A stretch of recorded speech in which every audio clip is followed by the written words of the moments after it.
ಪಟ್ಟದಕಲ್ಲು ಭಾರತದ ಕರ್ನಾಟಕ ರಾಜ್ಯದಲ್ಲಿರುವ ಪಟ್ಟಣಗಳಲ್ಲಿ ಒಂದು. ಕನ್ನಡ ದೇವಸ್ಥಾನಗಳ ಶಿಲ್ಪಕಲೆಯ ಪ್ರಪ್ರಥಮ ಪ್ರಯೋಗಗಳನ್ನು ಪ್ರತಿನಿಧಿಸುವ ದೇವಾಲಯಗಳ ಗುಂಪಿಗೆ ಪಟ್ಟದಕಲ್ಲು ಪ್ರಸಿದ್ಧವಾಗಿದೆ. ಇಲ್ಲಿನ ಶಿಲ್ಪಕಲೆಯ ವಿಶಿಷ್ಟತೆ ದಕ್ಷಿಣ ಭಾರತದ ದ್ರಾವಿಡ ಹಾಗೂ ಉತ್ತರ ಭಾರತದ ಆರ್ಯ ಶೈಲಿ ಈ ಎರಡೂ ಶಿಲ್ಪಕಲೆಯನ್ನು ಇಲ್ಲಿ ಕಾಣಬಹುದು. ಪಟ್ಟದಕಲ್ಲಿನಲ್ಲಿ 9 ಮುಖ್ಯ ದೇವಾಲಯಗಳು ಮತ್ತು ಒಂದು ಜೈನ ಬಸದಿ ಇವೆ.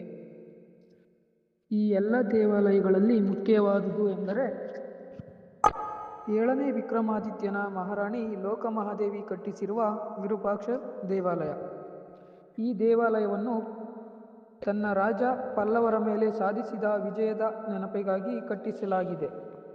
ಈ ದೇವಾಲಯವು ಕಂಚಿಯ ಕೈಲಾಸನಾಥ ದೇವಾಲಯದಂತೆ ಇದ್ದು ಅದನ್ನು ನೋಡಿ ಸ್ಫೂರ್ತಿಗೊಂಡು ಕಟ್ಟಿಸಲಾಗಿದೆ. ಈ ಸ್ಥಳ ಚಾಲುಕ್ಯರ ಮಟ್ಟಿಗೆ ಅತ್ಯಂತ ಪ್ರಮುಖ ಸ್ಥಳ. ಚಾಲುಕ್ಯರ ಎಲ್ಲ ದೊರೆಗಳು ಇಲ್ಲಿನ ಉತ್ತರ ವಾಹಿನಿಯಲ್ಲಿ ಸ್ನಾನಗೈದ ನಂತರವೇ ಪಟ್ಟಾಭಿಷಿಕ್ತರಾಗುತ್ತಿದ್ದರಂತೆ. ಪಟ್ಟಾಭಿಷಿಕ್ತವಾಗಿ ಎಂದರೆ ರಾಜನಾಗಿ ಅಧಿಕಾರವನ್ನು ಸ್ವೀಕರಿಸುವುದು ಎಂದರ್ಥ. ಆದ್ದರಿಂದಲೇ ಈ ಸ್ಥಳಕ್ಕೆ ಪಟ್ಟದಕಲ್ಲು ಎಂಬ ಹೆಸರು ಬಂದಿದೆ. ವಿರೂಪಾಕ್ಷ ದೇವಾಲಯವು ಪೂರ್ವಾಭಿಮುಖವಾಗಿದ್ದು ಮುಂದಿರುವ ತೆರೆದ ಮಂಟಪದಲ್ಲಿ ಸುಂದರವಾದ ನಂದಿ ವಿಗ್ರಹವಿದೆ. ಪಶ್ಚಿಮ ದಿಕ್ಕನ್ನು ಹೊರತುಪಡಿಸಿ ಉಳಿದೆಲ್ಲ ದಿಕ್ಕುಗಳಲ್ಲಿ ಮುಖಮಂಟಪವಿದ್ದು ದೇವಾಲಯದ ಒಳಗೆ ಸಭಾಮಂಟಪ ಹಾಗೂ ಪ್ರದಕ್ಷಿಣಾ ಪಥವಿದೆ.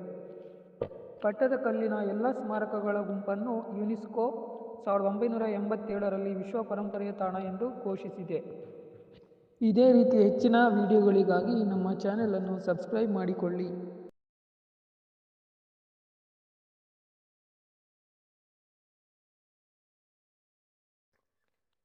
Thank you for watching this video.